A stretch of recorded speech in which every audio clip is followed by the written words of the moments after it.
So let's talk about William Ruto saying that there's nobody who can compete with him. And he has no competition in the Kenya politics. So when he talks about this, he basically is talking about how he got to the position that he's in. And he's basically saying there is nobody who is willing to do everything that I did. Kill people, burn people, finance the burning of people inside a church, sleep with people's wives and random women, cheat on their spouses. That's basically what he's saying. All these nefarious things that he had to do to get to where he is. There's nobody he sees in the political field in Kenya that can do that, So, first of all, they don't need to do that. They can get there without doing all that. That is his personality. That's him. That's his personality. So, a lot of that is his own personality. It has nothing to do with the job. So, this claiming that his personality has to do with the job, no, it has to do with the job. No, they don't have to do all that. None of the people in Kenya have to do what William Ruto has done because they don't come from the same background as him. They don't come from the same family. They don't come from the same tribe. So they don't need to do all that. He had to do all that because of his own reasons, which he knows himself. It has nothing to do with the job. Okay? This is a political job. It's working in government. It has nothing to do with cheating on your wife. Okay, you cheat on your wife because you want to. It has nothing to do with the job. So there are very many men who are cheating on their wives. They have nothing to do with. It has nothing to do with a government, any job, government jobs or any job. There are plenty of people who have killed people who are in jail and all over. They did it. It has nothing to do with government job or any type of job. So there are plenty. Well, unless the job is about you have to take people out. But generally, most jobs, you don't need to do that. You don't need to go become this serial killer to be able to land an administrative job. So this idea that he says he has no competition, no. What he does not have, he does not see anybody with a similar background as him. And that is it right there. Kenya needs people who don't come from the same background and the same experience like William Ruto. They need something different. That's why he has to go. He's not the man of the moment. He's not the man of the moment. He's not the man of the future. He represents a past that is gone. He represents a past the Kenya people want, the country, the Kenya that Kenyans aspire to be. These are people who are living in Kenya. He cannot deliver. He cannot deliver that country. He cannot create that environment, that community. The businesses in Kenya want that.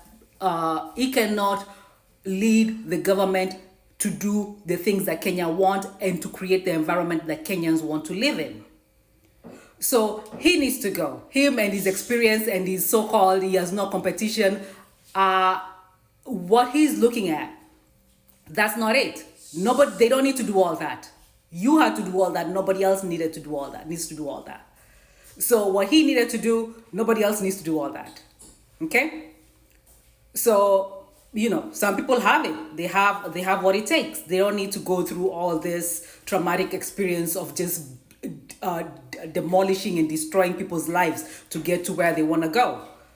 Okay? Just because barabara yako ilikuwa na all these potholes does not mean barabara ya watu wengine inahitaji kuwa na potholes. Kuna wengine they get a smooth sailing and it's easier for them. So yeah, there are very many people who can replace me, William Ruto. There are very many people who can take place of this majority of these politicians. They can do the job. They are community leaders already. They can do the job. They may need a little bit of sandpapering here and there when it comes to issues policy and governance. But when it comes to the political work and the community work and the socializing and team building, there are very many Kenyans who are great team builders. They are very good in interpersonal relationships. They are motivating. They can motivate the populace. They are encouraging. They are not busy causing trauma to their children and abusing their wives, emotionally abusing their wives and all these people. There are very many Kenyans who can do this job. And Kenyans need to give a chance to other people, so that they can see how this job is done. William Ruto himself needs to see how it's done by people who don't come from the same background and who had to do nefarious things like him. They need to show him. They need to show him how it's done. So the only way for him to see a different way of looking at governance and conducting issues that involve governance and basically community building and teamwork, somebody else has to come in there. And in most of these political positions, Kenya needs new leadership. It needs influx of new leaders who do not come from a background similar to William Ruto. And different people, different personalities.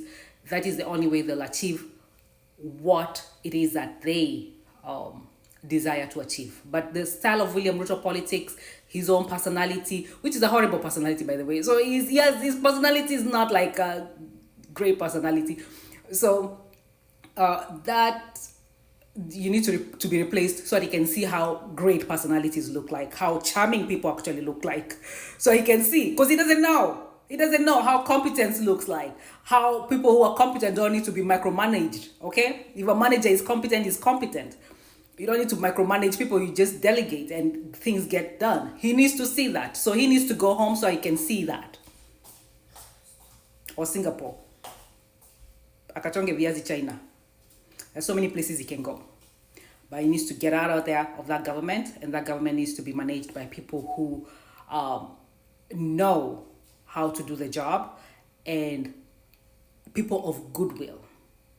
People of goodwill, who have goodwill in their hearts and goodwill towards the people of Kenya. Thank you, and I'll see you in the next one.